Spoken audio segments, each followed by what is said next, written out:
kaming bigyan ng assessment ng peace and order situation ng Maguindanao? Ang Maguindanao province sa ngayon, we can say na maayos naman at control naman natin yung mga sitwasyon. Yun ang nakikita natin ngayon, ngayong darating na eleksyon, kung magtutulong-tulong ang lahat at susunod sa mga alintuntunin ng COMELEC at lahat naman ay mananaig ang lamig ng ulo, sa tingin ko magkakaroon tayo ng mapayapa at maayos na halalan. Ano po usually yung mga insidente na nangyayari ngayon? Mga usual na nire-respondehan ninyo? Sa ngayon, hindi yung iba naman kasi more on family clash o yung tinatawag natin rito.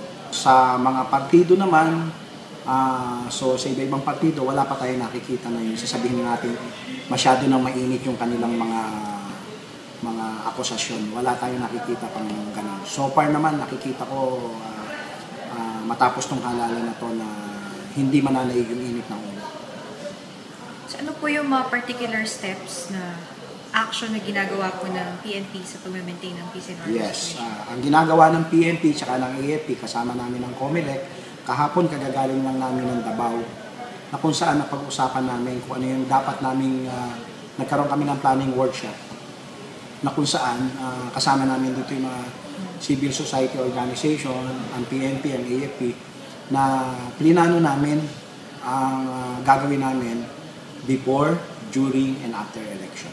So ano po yung pwede po kayo mag-cite ng mga specific plans? Yes, katulad ng security plan, defense plan namin, just in case kung may magiging problema. At meron din tayong mga koordinasyon ng komunikasyon. Kasi minsan pagka may nagkaroon tayo ng miscommunication, yun yung nagiging ugat ng hindi pagkakaintindihan. So, ang COMELEC din, meron na rin silang mga kanya-kanyang plano nang sa ganon na yung mga gaps and challenges ay magkaroon ng intervention. Kaya nag-isip din kami, ano ba yung mga proposed intervention doon sa mga gap and challenges na haharapin natin sa darating na halalan.